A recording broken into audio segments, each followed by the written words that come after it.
E aí, pessoal que tá aqui no meu canal, tudo bem com vocês? Vocês estão no canal Pouco Tempo. Meu nome é Alba e sejam todos muito bem-vindos.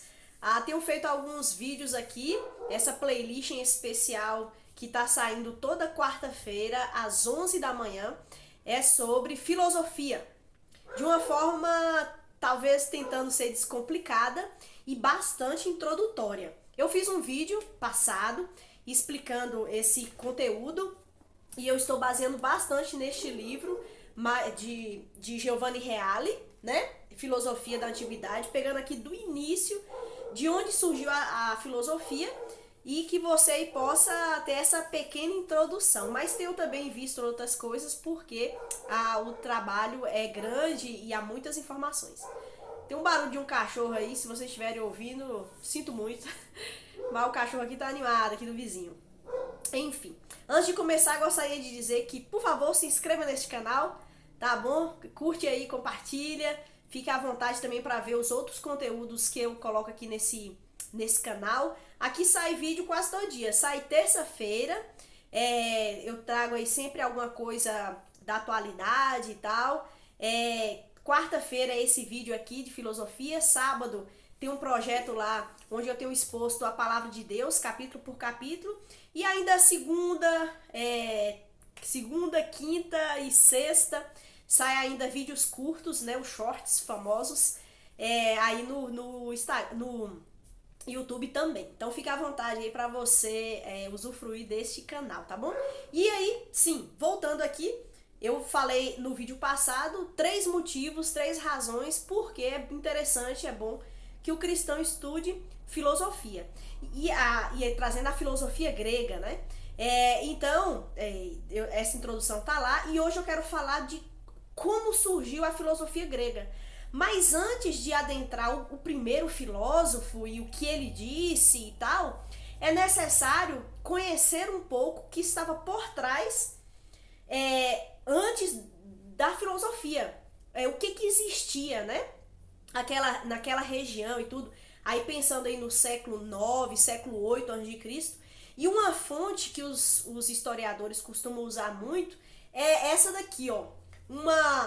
Um texto, um livro robusto escrito por Homero. Aqui eu tô com a Odisseia, mas ele escreveu a Ilíada e a Odisseia, onde tem centenas de versos poéticos. E este homem, Homero, que nasceu ali entre o século IX e o século VIII a.C., ele escreveu uma epopeia, ele escreveu uma narrativa poética, histórica, mitológica, para explicar a vida, a realidade. Porque em todas as culturas, todos os homens têm as perguntas fundamentais. De onde eu vim? Por que eu existo? Por que existe relâmpago, chuva? Por que existem tantos sentimentos em mim? Para onde é que eu vou? Todas essas perguntas que são próprias do ser humano, o ser humano em cada cultura tenta responder. Os egípcios elaboraram uma filosofia, respostas, os persas, os babilônicos. O povo hebreu recebeu a revelação dada por Deus para essa explicação dessas lacunas que existem na mente humana. E aí na Grécia Antiga, eles tinham o acesso, muitas vezes cantado, né? Pessoas decoravam essa epopeia, decoravam essa grande obra de Homero, e aí elas cantavam essas narrativas históricas, mitológicas de guerras, né? A Odisseia, a Ilíada vai falar sobre a Guerra de Troia. Tem um famoso personagem que é Aquiles, né? Semideus, 98% Deus, mas uma partezinha ali era homem. Vai contar essa narrativa histórica aí. E nessas narrativas é demonstrado deuses, semideuses, heróis, né? Heróis eram pessoas ali que não eram deuses, mas tinha algo virtuoso, algo bom que ela usava ali naquelas histórias. Então era contado isso daí. E a Odisseia, que conta a história, a aventura de Odisseu voltando para casa depois da guerra. Ele demorou 20 anos para voltar para casa. E o que aconteceu com ele? Aí tem hora que ele fica preso numa ilha, com uma deusa e tal. E tinha também uma outra história muito importante naquela época, escrita por Virgílio, que é a Eneida, que conta a aventura de Enéas, herói, cujo como é que é o nome, gente? Descendentes, os descendentes de Enéas, fundaram Roma. Então a explicação de como veio a existir uma civilização, por que as coisas são como são, por que os homens agem da forma que agem, é uma tentativa aí de explicação, e esse homem, Homero, relatou isso aí. Mas é interessante porque os pesquisadores e tal nem tem consenso se Homero realmente existiu, ou se foi um compilado de muitas histórias que as pessoas contavam, mas o fato é que toda cultura tenta explicar a vida, explicar a realidade. E aí, por exemplo, nessa epopeia, é dito sobre Aquiles, Atenas, Hera, Afrodite, e tem até uma treta entre Atenas, Hera e Afrodite sobre uma maçã dourada. Então há séries, né? As séries da Netflix hoje em dia. Então tinha uma narrativa ali que trazia uma história e trazia um ensinamento. Um ensinamento de como as coisas surgiram, da onde o homem veio, para onde ele vai, por que as coisas são do jeito que são, através dessas histórias. Então, os gregos, eles tiveram diversos deuses, diversos heróis, e eles viviam então nesse imaginário criado por eles mesmos. O interessante de se notar é que esses deuses, eles eram deuses cheios de defeitos.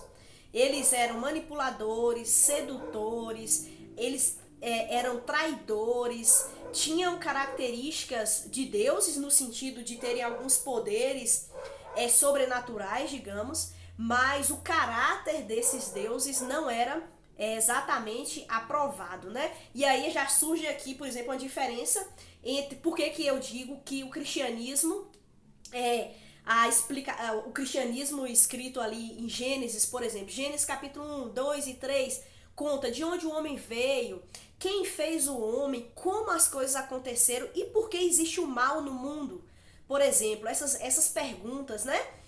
Por que existe a morte, a doença, a miséria? Por que existem essas coisas? Todas essas perguntas são respondidas em Gênesis no capítulo 1, 2 e 3. E por que eu digo, e o cristão diz, que nós podemos confiar na palavra de Deus como verdade e que essas mitologias da Grécia, por exemplo, são falsas? Nós não podemos confiar nelas, são mentirosas, são fantasiosas, mas não, a Bíblia eu digo que não é um mito, não é mito no sentido de uma fábula mentirosa, imaginária. Por quê? Porque quando nós examinamos a Bíblia, eu vou dar aqui só um exemplo, porque também eu não vou discorrer tanto, mas quando nós examinamos a Bíblia, nós percebemos que é impossível para o homem criar um Deus como é o Deus descrito da Bíblia. O Deus descrito da Bíblia, Elohim, que é o nome de Deus que aparece em Gênesis 1:1, Elohim, é impossível que o ser humano consiga inventar um Deus como ele, inventar as respostas que ele nos dá. E isso aí já tira de letra todas as outras fábulas e mitos e ideias que os povos têm. Mas, como a nossa civilização ocidental foi construída também em cima da filosofia grega, é importante que a gente saiba da onde ela surgiu, porque cada cultura tenta explicar o seu surgimento. Eu até acho que eu falei no outro vídeo que eu conheço aí uma história mitológica de um povo aqui do Brasil que é interessante.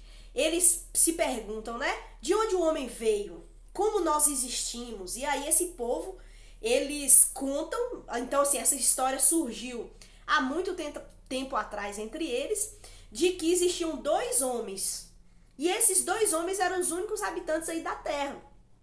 E aí um começou a chutar a nádega do outro. E quando esse chutava, da boca dessa pessoa saía, desse ser, né? Saía seres humanos, saíam brasileiros, saíam pessoas. E aí esse cara, esse irmão dele, chutou ele bastante, então saiu muita gente. Aí quando esse cara parou de vomitar, ele foi chutar então a nádega do seu irmão. Só que ele chutou pouco e saiu poucos daquela seres humanos, mas daquela etnia. E aí eles contam que a etnia deles, né, o povo deles é um povo pequeno, porque no princípio a pessoa lá chutou pouco, o outro então saiu pouco. E aí é a explicação que eles têm da origem deles, da onde eles vieram. Então todo ser humano, em todas as eras, produziram respostas ao seu surgimento, às questões da vida e para onde vão. E Homero, ele fez isso, e aí tem todo o panteão de deuses no Olimpo e todos os deuses que a gente escuta tanto falar. Tem até um livro interessante que eu tenho aqui, na realidade não é meu, é do meu cunhado. O livro de ouro da mitologia, e ele vai apresentar todos os deuses e as suas histórias, Prometeu e Pandora, Apolo, Juno, Latona, Faete, Velocino, Meleagro, Hércules, Teseu, Baco, enfim. Cada deus aqui tem uma característica que é própria do ser humano ou das relações humanas e mostra a vivência desse Deus, as encrencas que esse Deus causa e por que então as coisas são do jeito que são, né? E sobre filosofia, então assim, o povo grego tinha no seu imaginário essa construção grega, essa construção de respostas à realidade, então o povo vivia dessa forma, com esse imaginário, e tinha também uma religião entre os gregos chamado religião órfica, que era uma religião própria daquele povo, né? Os mistérios órficos. E aí, Reale diz assim sobre essa religião: por isso, os estudiosos classificam a religião pública dos gregos como uma forma de naturalismo, pois ela não exige que o homem mude a própria natureza, ou seja, que se eleve acima de si mesmo, mas pelo contrário, que a siga. Fazer em honra dos deuses aquilo que é conforme a própria natureza é tudo o que se exige do homem. Então, além dessa influência dos poemas de Homero, o povo grego também tinha a religião órfica, que falava, que ensinava que o homem deveria viver conforme as pulsões do seu ser. Ele deveria viver conforme a sua própria natureza exige. Então, o ser humano que é pecador, que já tem uma tendência ao mal, ao pecado, essa religião falava que está tranquilo, que ele pode viver da maneira que ele quer, da maneira que ele acha, da maneira que ele pensa. E aí, nesse livro, traz aqui o núcleo das crenças órficas, pode ser resumido da seguinte forma. Então, essa religião, porque é importante que nós entendamos a religião órfica, a religião e o imaginário que tinha ali na mente dos gregos, para de onde então surgiu esse passo da filosofia, né? E aí, o primeiro ponto aqui sobre essa religião é que no homem hospeda-se um princípio divino, um daimon, alma, caído no corpo por causa de uma culpa originária. Então eles entendiam que existia realmente alguma coisa errada no mundo, mas eles faziam um dualismo, onde a alma ela era considerada mais elevada, mas estava presa num corpo corrupto. E isso é totalmente contrário à palavra de Deus, que diz que o homem é uma alma vivente. Nós somos algo completo. Por conta do pecado é que houve a ruptura, houve a separação. O salário do pecado é a morte, que a Bíblia diz. A morte é a separação, primeiro, entre nós e Deus, então nós já nascemos nessa perspectiva mortos, separados de Deus, mas a morte também é a separação, é uma punição, onde nós somos separados do nosso corpo. O corpo não é inferior à alma, mas nós somos uma coisa só. Por conta do pecado, existe essa ruptura, essa separação. E aqui no povo órfico, não, eles dizem que a alma é elevada, mas o corpo é algo ruim, é algo corrupto, e a alma, por castigo, fica presa no corpo. Por que eu estou dizendo isso? Porque em muitos meios é dito que o cristianismo foi construído a partir da filosofia grega. Mas já de cara nós vemos diferenças absurdas que não têm conciliação. O segundo ponto, essa daimon, que é a alma, não só preexiste ao corpo, mas não morre com ele, sendo destinado a reencarnar-se em corpos sucessivos, a fim de expiar aquela culpa originária. Então veja, o ser humano já tem aí, nesse pensamento aí, uma maneira de purificação, porque sabe que algo está errado. Só que, infelizmente, o ser humano muitas vezes não diz, não, o erro é o pecado, eu preciso ser expiada pelo sangue de Jesus. Mas não, inventa-se maneiras, e aí o espiritismo não é novo, né? Quer dizer, o espiritismo que a gente conhece é novo, mas aqui já tem o fruto dele, o fruto não, a raiz na realidade, a raizinha dele, que é essa reencarnação sucessiva da alma. E diz ainda que a alma pré-existe antes do corpo. Não é o que a palavra de Deus diz, por exemplo. O ser humano, ele existe a partir da concepção e não a alma que estava em algum lugar, né? Outra diferença aí absurda. A vida órfica, com seus ritos e práticas, é a única capaz de pôr fim ao ciclo das reencarnações e assim libertar a alma do corpo. Então, se a pessoa vive uma vida órfica da maneira e das diretrizes dessa religião, então ela vai conseguir se libertar. E por último, para quem se purificou, os iniciados nos mistérios órficos, há um prêmio no além, assim como para os não iniciados há uma punição. Nós vemos tanto em Homero e na sua produção grandiosa, e mostrando ali os deuses do Olimpo, e também na religião órfica, e tudo isso precede a filosofia grega. E tudo isso é extremamente oposto ao que a palavra de Deus diz. Apesar de, às vezes, parecer alguma coisa, mas é oposto, como vocês acabaram de ver. Então é isso. Valeu por vocês me acompanharem até aqui. Próxima quarta-feira a gente continua estudando sobre filosofia, tá bom? Muito obrigada por você me acompanhar aqui. Até a próxima.